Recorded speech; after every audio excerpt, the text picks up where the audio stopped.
They teach you a lot in the service. They teach you how to stand straight and fire your rifle. They teach you respect and survival. They teach you how to take a life and how to give your own. What they don't teach you is what happens when you come home. There are over 2 million people in the U.S. Armed Forces. For some, coming home is the hardest part. As a veteran, you are not alone. Reach out, call a valor buddy, and take the Spartan Pledge today. For more information, visit us on the web at descendantsofsparta.com.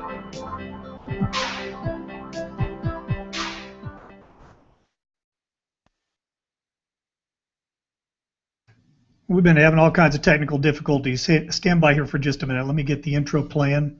That was supposed to be a video. Well, today was going to go so well, and it's just not quite working out that way, but stay with us. The trail of the 3rd Army and the 19th Tactical Air Command of the 8th Air Force is marked by more than 40,000 white crosses, 40,000 dead Americans.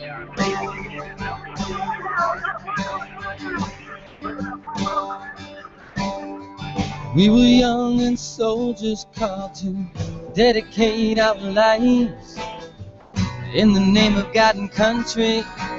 Do what's just for us, go do what's right. A hot band of brothers waiting on our chance to add one more page unto the victory dance. Here am I, Lord, send me, send me.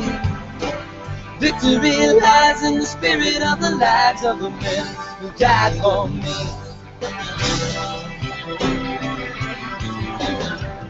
Then I heard the voice of the Lord saying, whom shall I send, and who will go for us? And I said, here am I. Send me.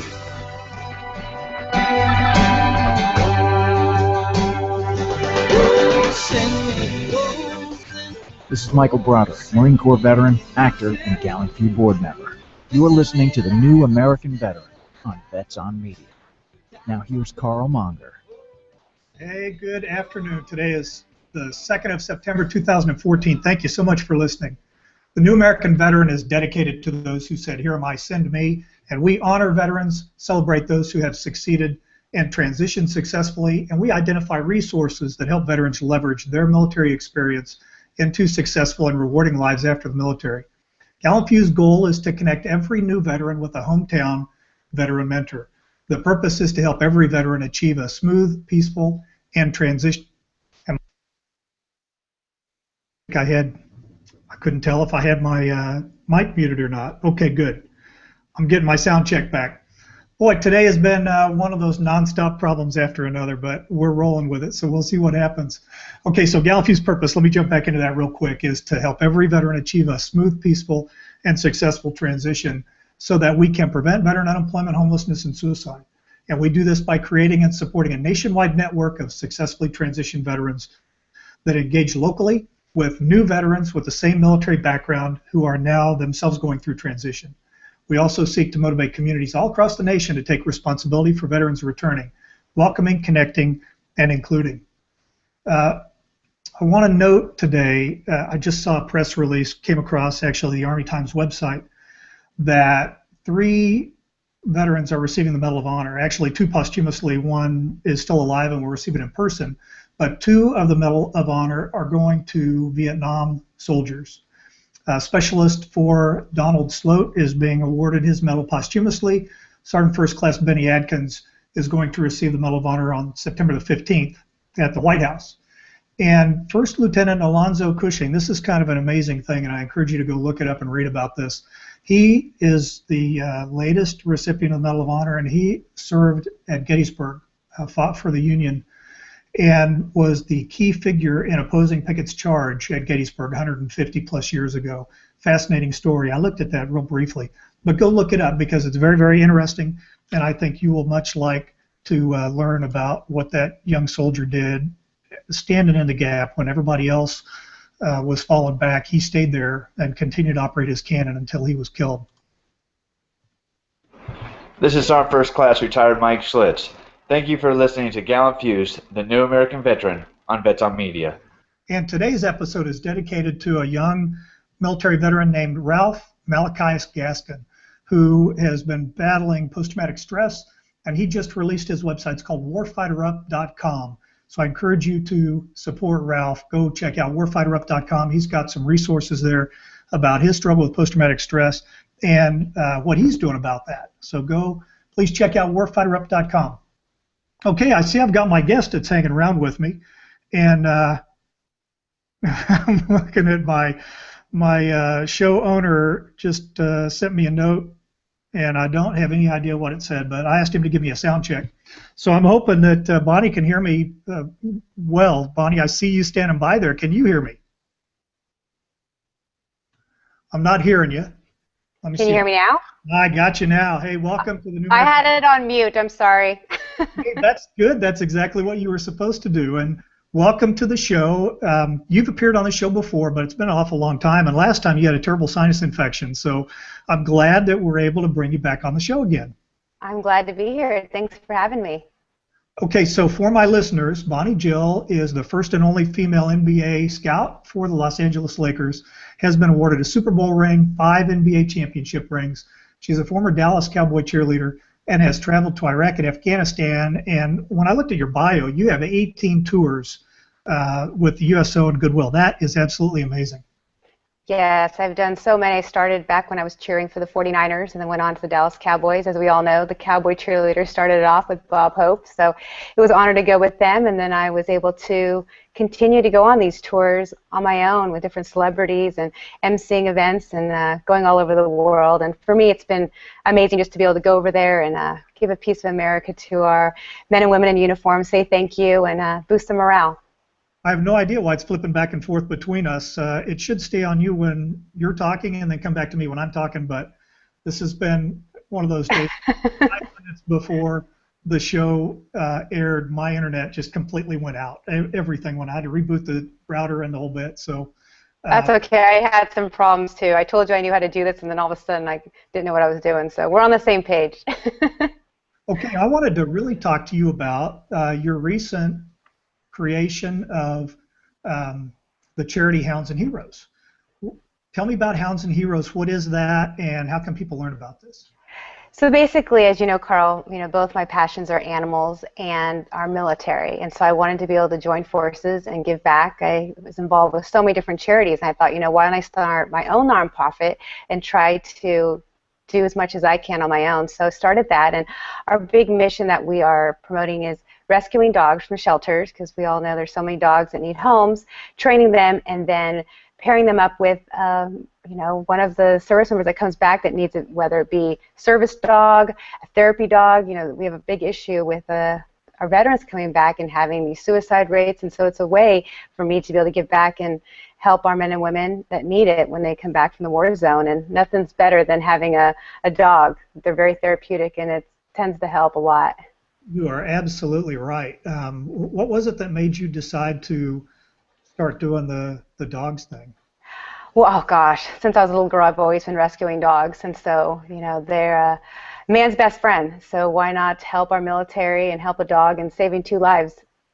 Oh, that's absolutely right. What's your favorite breed of dog to help a veteran with, or is there one? Oh gosh, there's so many, but from small, people always think it's the big dogs, but a lot of small dogs are actually therapeutic as well. And I tend to think that it's mutts, not really a purebred. Mutts are usually the best kind of dogs. I have 2 rescue dogs. Actually, my wife had a Min Pin Chihuahua before we got married, and the little guy's about 10 pounds. Oh, they're cute. Thinks he's a real badass too. And then we got a rescue dog here about a little over 6 years ago, and she's a pit bull mix, a Staffordshire Terrier. Oh, I love that. Good for you. I'm glad you did that. Okay, they're telling me that the sound check is working good, so at least it's getting out on the other end, so that's awesome. When in the world do you have time to worry about Hounds and Heroes veterans, and with everything else that you've got going on? You have a new show that you've started and are broadcasting in China, plus you're on ESPN.com, and I mean, I see you on a lot of different things. For me, it's all about giving back, Carl. So, that's what makes me who I am. So I always make sure that I have time to, do as much as I can. Every single day I try to do something with my charity, with veterans, with animals, even little things. But every day I always try to make sure that I do something to give back. We're put on this earth to make a difference, and so that's what I plan to do. And you're definitely doing that. Can you tell me a little about, as you've traveled overseas, Iraq and Afghanistan, perceptions of the soldiers that you've interacted with? Do you have any favorite stories you'd like to relay? Oh, gosh, I've been there so many times. I have so many stories. I think just a lot of it is going over there, and, some of these guys, they just, lost one of their brothers, so for them, they just want to be able to talk to someone, and I'm there to listen and give my feedback and talk to them, give them a hug, and I just don't stop there, Carl. Like, when I get back, I give them my email address, I say, if you ever need to talk, or you want to Skype or anything, just to get your mind off of what's going on over there, because as we know, it's not fun. It's like Groundhog Day. They need something to kind of break up the monotony of the day. So for me, it's a way to just say, hey, I'm here for you, whether I'm here or back in the States. And so I try to make sure that all these guys know that, sending them care packages. I try to connect with as many as I can while I'm there. That's awesome. Thank you for doing that, because I never got deployed extensively into a war zone. My time in Desert Storm hardly should even qualify. No, you still serve, so thank you for your service. I appreciate that, but so I never really had the appreciation, I think, for being there extended long periods of time, and then having somebody like you that comes over and is able to bring a little bit of home back in. And so I appreciate what you do, because I've talked to so many soldiers that are so grateful for the USO shows and the things that come over and the celebrities that come over. And I don't like to get in political discussions on this show, because we are a nonprofit, so we don't have political stands. But I'm interested, as you're hearing about things that are going on in Iraq and Afghanistan, and we still have soldiers that are in Afghanistan, and we have a lot of former soldiers that are doing contract work that are in Iraq. Right. What do you think? Maybe do you have a message that you'd like to send out to them? Because I know that we have folks that are overseas that watch this show. Yeah, I mean, for me, my thoughts and prayers are always with our heroes. There's not a day that goes by that I don't think about them, that I don't pray for them. So they're, regardless of where they're at in the world, I'm always thinking of them. And I'm hoping that we don't have to go to war again over this. It's you never want to go to war, but I know that we've got the bravest and the most heroic guys here. So we always know that we've got the best military in the world. That's absolutely right. Absolutely right. Back on the dogs, and I apologize, I'm picking around just a little bit. This is probably not the best interview that I've ever done. Certainly the most gracious guest I've ever interviewed. Well, I've interviewed you before, so. Well, we're friends. We go way back, Carl, so it's all good. Now, if a soldier out there, or a veteran, any branch of the service, if they're interested in learning about Hounds for Heroes, or how might they be able to connect with the dog, I'm going to ask you a string of questions here, and you can kind of pick out which one you want, because in my experience, I have seen some less than scrupulous organizations out there that say they're going to do something for a veteran, and in particular one right here in Dallas, that an organization stepped up and said, hey, we're going to help you with a dog, and then they tried to charge the veteran a bunch of money for doing what they said they would do, and then they were misrepresenting the animal. I mean, there are so many bad actors out there. It happens all the time, unfortunately. It's inexcusable that it does, but it absolutely does happen. So what's the best way for a veteran? Hey, I think a dog might help me. How do they find out about that? And then what areas do you cover, so that if somebody is in the neck of the woods where your organization operates, how might they be able to find out how to get a dog? So right now you can go to Hounds and Heroes, houndsandheroes.com, and go there, and there's email where you can let us know, Facebook, Twitter, all different social media that we respond to. And basically Southern California is where we're located. We're trying to branch out to different parts. We're possibly going to be partnering up with some people in Charlotte, and then possibly where you're at too, in Texas. And then we have done stuff in Reno, Nevada. We actually paired up a dog with a girl there with the Humane Society of Nevada, helped us train. So we try to help as many as we can. And as you know, we're still small, so we're growing, but basically Southern California right now. But if I had to, you know, if a soldier needs a dog, you know, I'll drive the dog out across the country. You might be getting a lot of orders after this. So yeah. I have a 6-year-old Staffordshire Terrier, what would I have to go through? I don't need a service dog, but if I wanted to train her to be a service dog, can you take a dog that is already part of a family and retrain them for something like that, or do you need to start over with a brand new dog? We have not, but I don't, you know, dogs can always learn new tricks. So that's definitely, you know, we have trainers. I personally don't train the dog, but we have people at Helen Woodward Animal Center that help us, Humane Society, and different organizations that actually do the hands-on training. But I think that could, you know, anyone could. There's different types of training, Carl. As you know, there's for the service dog is completely different than a therapy dog. So it's different levels of training. A therapy dog, any dog can be a therapy dog. I've even made my little Chihuahua a therapy dog. So she visits the soldiers, wounded warriors when I go to the veterans hospitals. So how do you, let's say I'm interested in taking one of my dogs in to do that. Is there a process that you have to take that dog through before you go into an environment like that? Or is there, I mean, this is something I have zero experience with. So how do you do that? Yeah, so definitely the trainer would take over, and first they see if the dog's even a good candidate, you know, because there are certain dogs that maybe are a little hyper than others, or maybe wouldn't be the best for a therapy dog. So they kind of first evaluate the dog to see if they're trainable, then goes through the training process. And then, you know, just because the dog is already gone through the training doesn't mean that maybe there's a good chemistry with the Marine or soldier. So we make sure first to see if they're compatible, you know, and then go from there and maybe try another dog and see, you know, try them out for a week, see if they like the dog, and that's all. It's a whole process. Every once in a while you hear about some knothead restaurant manager or something that kicks a veteran out because they have a service dog with them, or even a therapy dog. Do you see that happening a lot, or is that kind of tapering off now? I find in Los Angeles they're pretty dog friendly, so you know you can basically take the dog anywhere. I mean, legally they have to let a service dog in. Therapy dogs, sometimes it's on the fringe, you're never sure, but as a whole I see out here they're pretty friendly with that. I don't know how it is in other parts. I know Texas can be, depends. It depends on where you go. I think that's true. Yeah. Okay, well, I appreciate you being on the show today. Thank you so much. Of course. When I wrap everything up and get the files uploaded for Blog Podbean, I'm going to include the photographs that you sent me, which are awesome, and I'll also include all of your social media tags so people will be able to find you. But for now, Hounds and Heroes, is that the correct? That's address? Correct. Yes. .com. Exactly. Houndsandheroes.com. And Awesome. you can find me, you know, find us on Twitter, Facebook, Instagram, and then me as well.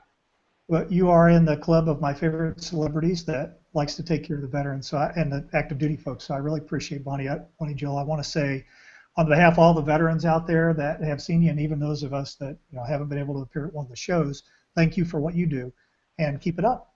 Of course. I love our heroes, so thank you. God bless America. Thank you. Thanks for being on the show. Bye. All right. Now, I'm going to take a chance here. I'm going to go back and I'm going to try and play that Henri video that did not cooperate earlier. And I think I know why that happened, because when I had my little meltdown on the network dying, what happened is it completely crashed everything. So I had videos that were all queued up and ready to go. You can see I'm a little flustered because I'm having trouble even multitasking here, talking and looking up the video on my computer that I want to play. And so what happened, Real Player now is cloud-based. It's not something that you just install on your computer and you're off and running. So when the internet died, I didn't restart Real Player. So Real Player, it played the audio, but it didn't play the video. So let me see if I can do a better job of it this time. And let's play this doggone thing.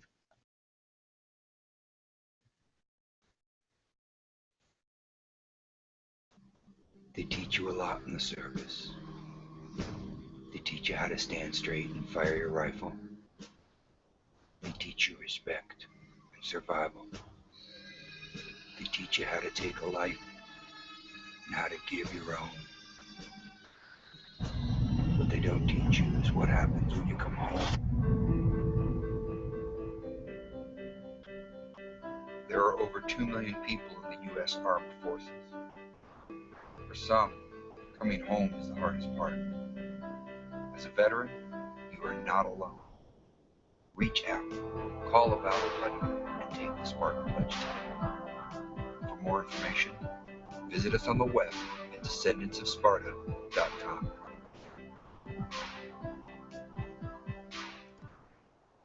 So Army Ranger veteran Dilton Bayer put that together and sent it over, and I really appreciate him doing that. That's what Gallant Few is all about. Pick up the phone, reach out. You can find us at gallantfew.org. You can find us at descendantsofsparta.com. If you go to gallantfew.org and look in the top right corner of the webpage, you're going to find my personal mobile phone number, and you're also going to find a way to send me an email.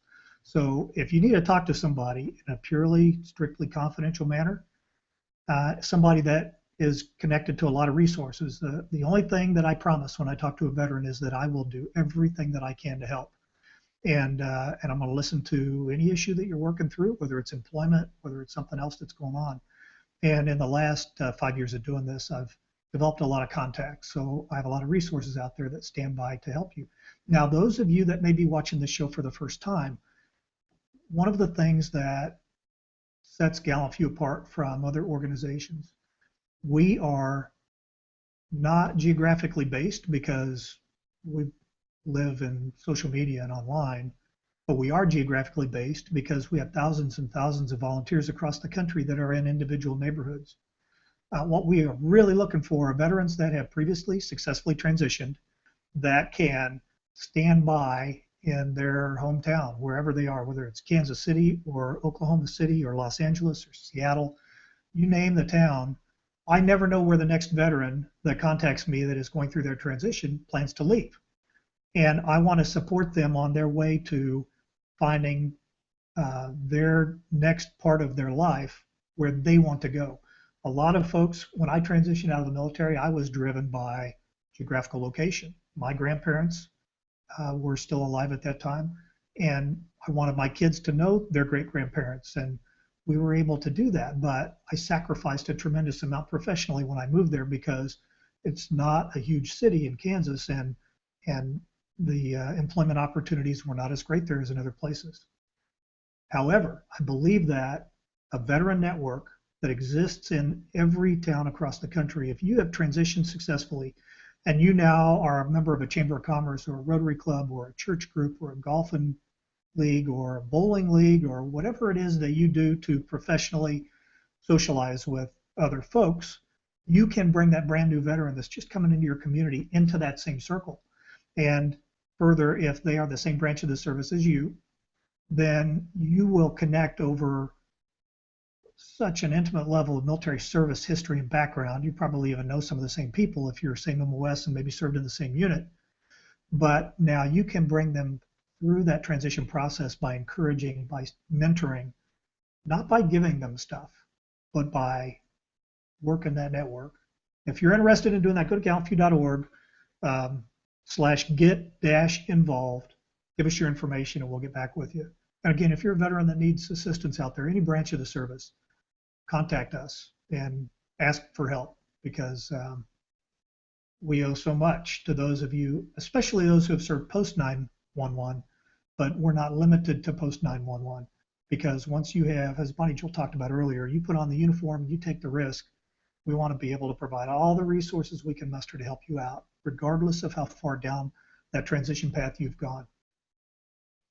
Trying to think if there was anything else that I wanted to hit real quick while I am pulling my thoughts together. Let me play another couple of sound clips here real quick. Hi, this is Jay Irwin. I'm an Army veteran, and you're listening to The New American Veteran on Vets on Media.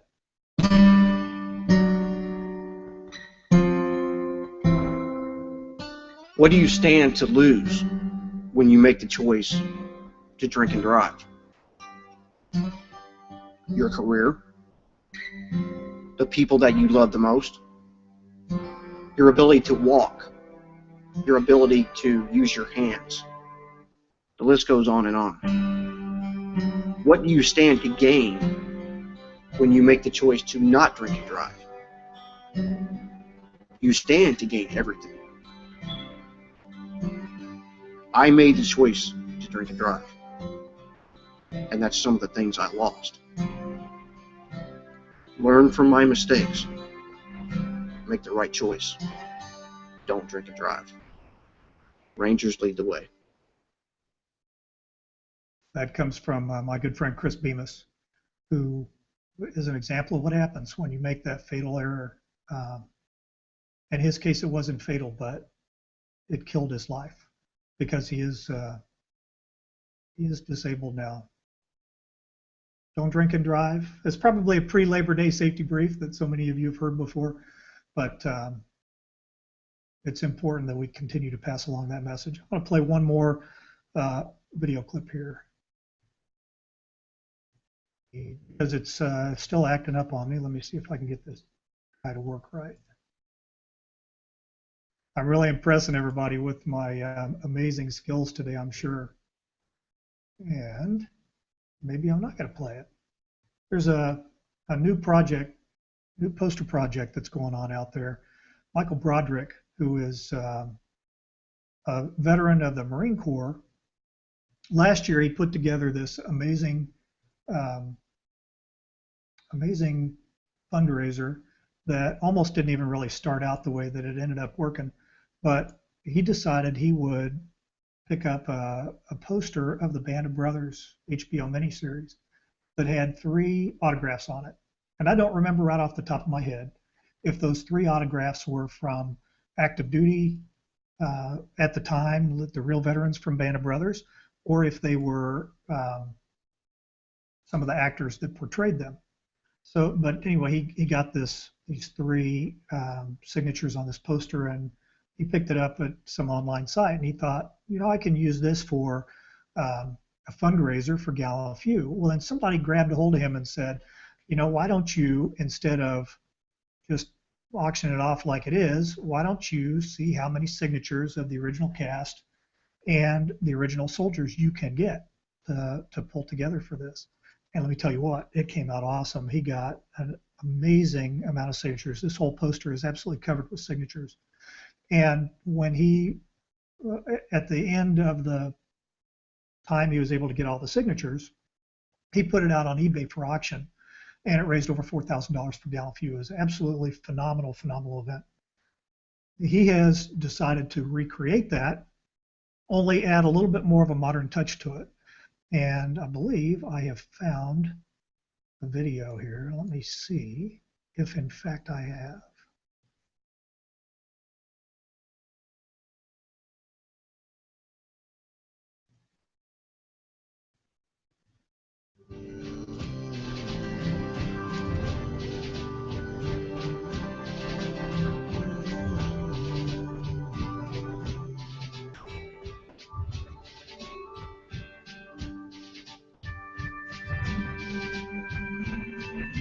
Hello, this is Matthew Marsden, supporting returning veterans with the Gallant Few poster project, and this is actually the Ranger Tab t-shirt that we were given when we were training at Fort Benning, Georgia, just before we went off to shoot Black Hawk Down. And I'm calling my friend Bill Fickner out to come and join the challenge and sign the poster. So over to you, Fick.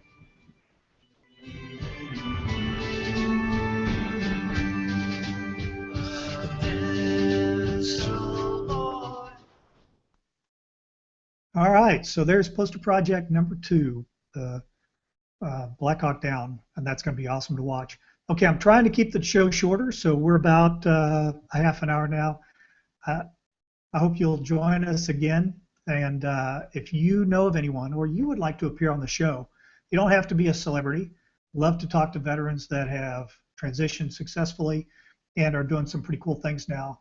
Attorneys, business owners, salespeople, come on the show and talk about your business. Let's get you a little bit of attention, and let's share the lessons that you learned that will help other veterans maybe replicate the success that you've achieved. And then if you're somebody out there that does cool stuff on the behalf of veterans, like Bonnie Jill's Hounds and Heroes, or if you're associated with another kind of a service project or a nonprofit, please come on and let's talk about what you do, because the exposure, building that network out, is all about the exposure and the contacts that you make, and that's a huge part of why we do this show, is so that more and more people will know what we do, and they'll be able to get involved and help more and more veterans. Thank you for being on the show today. May God bless the soldiers, sailors, airmen, Marines, Coast Guardsmen of the U.S. military, and may God especially bless and protect those brave men of the 75th Ranger Regiment, those brave men that stand, those rough men that stand ready in the night to do violence on those who would visit us harm.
That beautiful rendition of Taps is a public domain recording created by a soldier or employee of the United States Army, and as such is not eligible for copyright protection in the United States. Kenny Thomas' song Send Me is used by permission of Kenny Thomas.